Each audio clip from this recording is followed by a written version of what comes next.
Hey, beautiful. It's a new year, 2019, and we're going to keep our New Year's resolutions this time. How do we do that? Well, let me tell you first how to fail. We fail to keep our New Year's resolutions when we pick things to do that are way too hard. If you pick something that you never do and you plan to do that every day, it's too hard for you.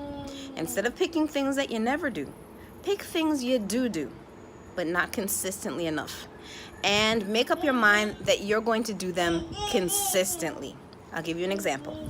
I want to learn Spanish. So I might decide I am going to listen to Spanish consistently. I'm going to read Spanish consistently. I'm going to make flashcards and I'm going to review my flashcards consistently. I've done all those things before and none of those things are very hard. But the key is consistency. So I decide I'm going to do those and I keep track of every time that I've done those things to give myself credit, not to beat myself up. It's not about saying, I didn't read today. Oh, I feel so bad. Oh, I failed. It's not about that. It's about giving yourself credit for what you've done, and it's about remembering to do what you need to do. Haven't we all woke up one day in March and realized that we forgot to do what we set out to do? Haven't we all thought, oh, I missed so many days, I might as well just forget it. There's no point in trying anymore. But let's not let that happen this year. This year, 2019, I'm going to learn Spanish and I'm going to be fluent. And whatever you want to do, make up your mind to do it and get it done. But remember, be easy on yourself. Pick things for you to do that you've done already. And you don't find them all that hard, but you just need to work on your consistency. Do them, give yourself credit, give yourself a pat on the back when you do them.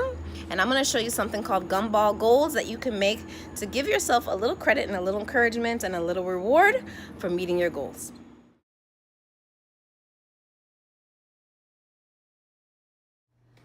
To copy the gumball machine, you can use the round top to trace a circle.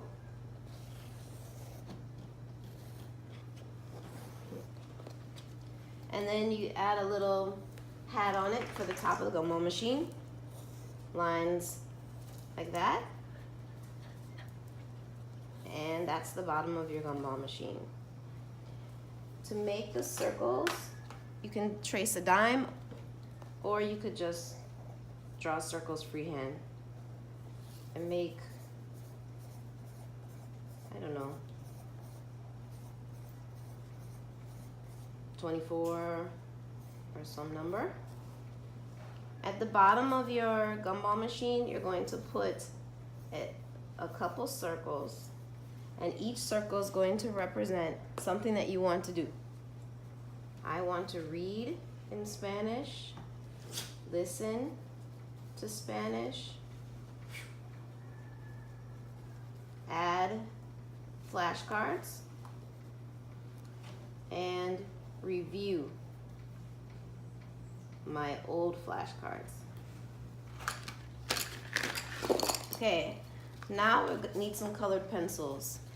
Okay, so now I'll color in my reading circle red. And any day that I read in Spanish, I'm going to color one of these circles up here red. I colored my listening circle yellow. Any day that I listen, I'll color one of these circles up here yellow. If I add cards, I color one green. And if I review any cards, I color one of them blue. Every day I have a certain time that I color gumballs. Eventually all my gumballs will be colored. This is an example. Eventually all your gumballs will be colored, and when they are colored, you deserve a treat. And we had candy bars when we finished ours. And we got certificates when we finished coloring in all our gumballs. My favorite part about gumball goals was finishing my goals and getting a reward. Do you understand how to make your gumball goal visual aid? Tell me. And tell me what your goals are. And tell me how you establish those good habits with your gumball goals visual aid. I'd love to hear from you. If you want to be bilingual this year, like me, please subscribe. Peace.